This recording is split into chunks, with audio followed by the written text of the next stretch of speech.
Embrace the power of knowledge at Sanskriti University, ranked first in most promising university in engineering and management in India. Visit www.sanskriti. हर जिले के अंदर आवासीय विद्यालय बनेगा और उसके साथ साथ हर जिले में वक्फ बोर्ड की जमीन हो तो बहुउद्देशीय भवन बनेगा। आवासीय विद्यालय वक्फ की जमीन पर बन रहा है।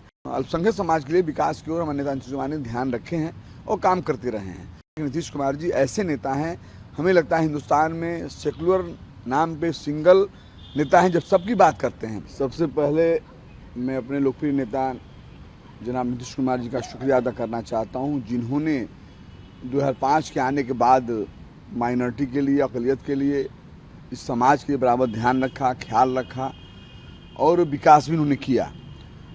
2005 के बाद में देखा होगा कि एनडीए के साथ रहकर ही उन्होंने कब्रिस्तान की घेराबंदी पहली बार लगभग 8,000 से ऊपर उन्होंने कराया। उनके साथ रहते हुए भी निर्देशित के अधिकारियों का स्वीकृत कराएं, हर जिले के अंदर आवासीय विद्यालय बनेगा और उसके साथ साथ हर जिले में वक्फ बोर्ड की ज़मीन हो तो बहुउद्देशीय भवन बनेगा। साथ साथ में एक एक हॉस्टल, दो हॉस्टल, यानी बच्चे के अलग, बच्चों के लिए अलग बनेगा पूरे जिला में। और मदरसा को लेकर चिंतित रहे। उससे पहले मदरसा में क्या था आप भी जानते हैं, मैं भी जानता हूँ। मदरसा का उनके आने के बाद मदरसा को शुद्धिकरण की व्यवस्था उन्होंने कराया, जो आधुनिक ज़माने में जो होना चाहिए। लाइब्रेरी, उसमें कंप्यूटर, सारी सिस्टम के साथ साथ टीचरों का ध्यान में रखा। जो आप जानते हैं कि 60,000 लगभग उनका तनख्वाह उन्होंने किया। इन सब चीज़ों को लेकर हमारे नेता चिंतित रहते हैं बराबर। मदरसा को लेकर बताना चाहता हूँ, जो मदरसा एक शिक्षण संस्था है जहाँ से बच्चे निकलते हैं और बच्चे जब निकलते हैं तो उसमें मदरसा का रिकॉर्ड है कि उसमें जो भी निकला है लगभग वो सुधर कर और देश के प्रति भक्ति, परिवार में भक्ति, ये सब रहती है जो मदरसा से निकलते हैं। बहुत सारे ऐसे भी हैं उलमा, अच्छे उलमा निकले हैं जो मदरसा से निकले हैं, देश के लड़ाई में कुर्बानियाँ दी हैं, तमाम चीज़ें। तो उसको हमारे नेता ने ध्यान रखा। आदरणीय नीतीश कुमार जी ने, जनाब नीतीश कुमार जी इस बात को ध्यान रख के मदरसा के लिए हर जगह हर ज़िले के अंदर जितनी भी मदरसाएँ लगभग पहले थी उस मदरसा को रजिस्टर्ड कराकर उनकी सारी व्यवस्थाएँ जो आधुनिक होना चाहिए सारी व्यवस्था हम लोग कर रहे हैं। वक्फ की जो ज़मीनें होती हैं आप भी जानते हैं, वो दानी ज़मीन होती है। जो हमारे पूर्वज या हमारे जो लोग थे, बुजुर्ग लोग थे, जो यहाँ से गए तो वो लोग एक तरह से दान दिए, वक्फ किए। तो गरीबों के लिए, बेसहारों के लिए, उनके विकास के लिए उस बात को मैं नेता नीतीश कुमार जी ने समझा। और आपको जानकारी होगा, पता भी कर सकते हैं, आप मीडिया के मेरे भाई हैं, आपको सब जानकारी मुझसे ज़्यादा ही होगी। आप कहीं भी पता कर सकते हैं, किसी जिला में कहीं ना कहीं वक्फ की ज़मीन हमारे नेता ने उस पर काम कराया ही है, कराने के लिए आज भी सोचे हैं। निर्देशित हम सबको करते रहते हैं। अब देख लीजिए, आवासीय विद्यालय वक्फ की ज़मीन पर बन रहा है। हॉस्टल, दो हॉस्टल वक्फ ज़मीन बन रहा है। बहुउद्देशीय भवन, जो बहुउद्देशीय भवन इसलिए बन रहा है जिसमें कि कॉम्प्लेक्स टाइप का होता है, उसमें हर तरह से मार्केटिंग भी हो सकती है, उसमें विवाह मंडप भी हो सकता है, उसमें सारी मीटिंग भी हो सकती है। ये सब चीज़ें एक विकास की ओर, अल्पसंख्यक समाज के लिए विकास की ओर हमारे नेता नीतीश कुमार ने ध्यान रखे हैं और काम करते रहे हैं। और उम्मीद नहीं, पूरा भरोसा है कि नीतीश कुमार जी ऐसे नेता हैं, हमें लगता है हिंदुस्तान में सेकुलर नाम पे सिंगल नेता हैं जब सबकी बात करते हैं। ऐसा नहीं कि एक ही जात की बात करते हो, हर जमात, हर जात की बात करते हैं। जात की राजनीति नहीं, वो जमात की राजनीति करते हैं, सबको लेकर चलने की बात करते हैं। जो संविधान में है, जो बाबा साहब डॉक्टर B.आर. अम्बेडकर ने संविधान दिया है, उस मुताबिक बिहार के साथ देश को चलाना चाहते हैं। आज देख रहे हैं देश के अंदर भी वो मौजूद हैं और देश को भी चाहते हैं शांति साथ साथ विकास हो। एक तरह जमा खान जी, आप लोग इतने बड़ा फैसला ले रहे हैं अल्पसंख्यक भाइयों के लिए और 21 मदरसा बना रहे हैं, विवाह भवन बना रहे हैं, मल्टीनेशनल भवन बना रहे हैं, आवासीय विद्यालय बन रहा है कि आधुनिक तरीके से लोगों को उसमें शिक्षा मिल सके।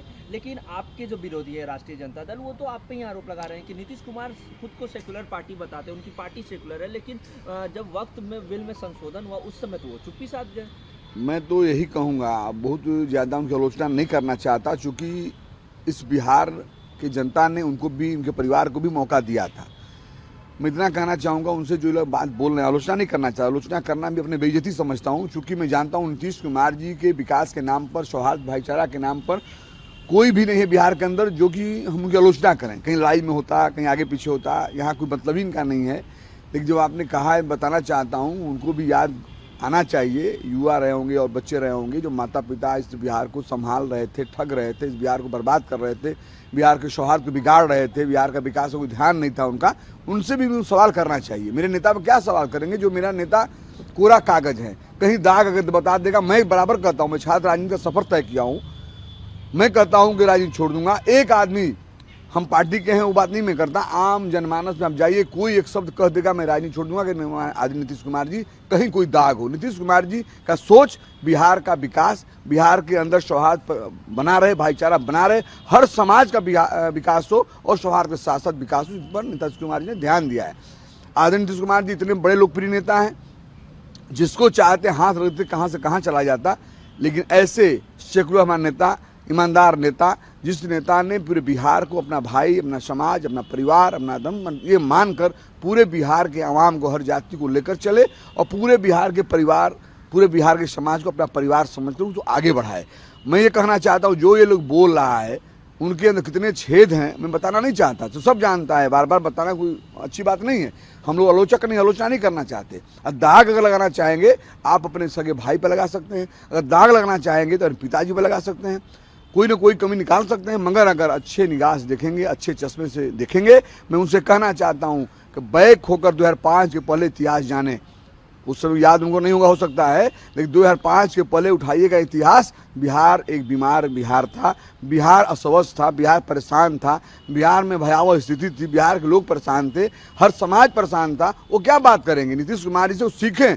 अगर आगे बढ़ना है तो मैं ये कहना चाहता हूँ कि नीतीश कुमार जी से वो सीखें। अगर अपने माता पिता से सीखेंगे तो जो उन्होंने काम बिहार के अंदर किया है, देश जानता है, देश थरथरा रहा था इनके शासन काल में, और बिहार के नाम पर लोग जाते थे, अदर स्टेट में सम्मान नहीं मिलता था, चेहरे लोग मोड़ लेते थे। आज बिहार के अवाम, बिहार की जनता, बिहार कार्यकर्ता, बिहार के लोग किसी स्टेट में, किसी देश में जाते हैं तो नीतीश कुमार जी के नाम पर उनको सम्मान मिलता है, हम सबका सीना चौड़ा होता है। लेकिन मुस्लिम विरोधी बताया जा रहा है। एक तरफ अल्पसंख्यक समाज प्रकोष्ठ का बैठक करते हैं तेजस्वी और कहते हैं कि ये तो हमारे भाई हैं, इनको समझना है कि ये इनके साथ कौन। यही तो बात है, यही तो बोल बोल के ठगते हैं वो लोग। कभी माई का समीकरण, कभी बाप का समीकरण, इससे ज़्यादा जानते क्या हैं। और जो मंच पे आते हैं, आवाम के सामने आते हैं, कैसे ठगते हैं। आप मीडिया के साथी हैं, आप सब जानते हैं। नीतीश कुमार जी ठगने की काम नहीं करते, नीतीश कुमार जी विकास करते हैं। और नीतीश कुमार जी कभी वोट की राजनीति नहीं करते, कभी कुर्सी की राजनीति नहीं करते। नीतीश कुमार जी, इस बात को मैं चैलेंज करना चाहता हूं, नीतीश कुमार जी बिहार के विकास की राजनीति करते हैं, बिहार के आवाम के सौहार्द की राजनीति करते हैं। उन्हें कभी कुर्सी की बात नहीं की। आपने कभी मंच से नहीं सुना होगा कि नेता हमारे कहे होंगे कि माई का समीकरण है तो बाप का समीकरण है तो उनका समीकरण है, दादा का समीकरण है। वो कहते हैं पूरा बिहार मेरा है, कोई समीकरण नहीं, पूरी बिहार मेरी है। पूरी बिहार की आवाम जो बिहार में रहते हैं तो सारे मेरे हैं। वोट की राजनीति कभी नहीं किए हैं, कौन वोट देता है कौन नहीं देता है, सब उनका विकास होता है। और जो लोग चिल्ला रहे हैं, जो कह रहे हैं, उनके पार्टी का काम नहीं होता है। जिस क्षेत्र में विकास नेता ने किया है उनके पार्टी के लोग वहाँ नहीं रहते हैं, लेकिन मेरे नेता ने सबका काम किया है, सबका विकास किया। मैं इस बात को चैलेंज करना चाहता हूं कि हमारे बिहार के अंदर न रोड तो नहीं था, सब जानता है, बिजली नहीं थी, शिक्षा की कोई व्यवस्था नहीं थी, सौहार्द भाईचारा नहीं था, दंगे होते थे। वो लोग क्या बात करेंगे? आपको याद होगा भागलपुर का दंगा, जो आज माई का समीकरण देकर ठगने का काम कर रहे हैं, जो आज अल्पसंख्यक प्रकोष्ठ का मीटिंग करके ठगने का काम कर रहे हैं। मैं उनसे पूछना चाहता हूं, दरभंगा नहीं, भागलपुर के अंदर जो दंगे हुए उसका आपने कभी बात किया?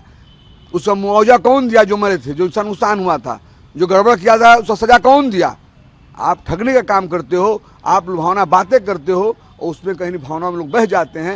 मैं इस बात को कहना चाहता हूं कि कौन नेता है, कौन अच्छे काम करने वाले हैं, कौन सौहार्द के साथ बिहार की विकास करेगा, उसको लोग पहचाने। ऐसे ठग से दूर रहें। ये लोग ठगारे लोग हैं, बिहार को लूटने वाले लोग हैं। एक प्राइवेट कंपनी बनाया है, इससे बड़ा क्या हो सकता है भाई? पूरी माता जी, पिताजी, भाई बहन, किसके लिए? बिहार को लूटने के लिए। वो क्या बात करेंगे? जो नेता सिंगल जनाब नीतीश कुमार जी, जो बिहार के तमाम आवाम को अपना परिवार मानकर विकास करते हैं, उनका कोई दांच करेगा?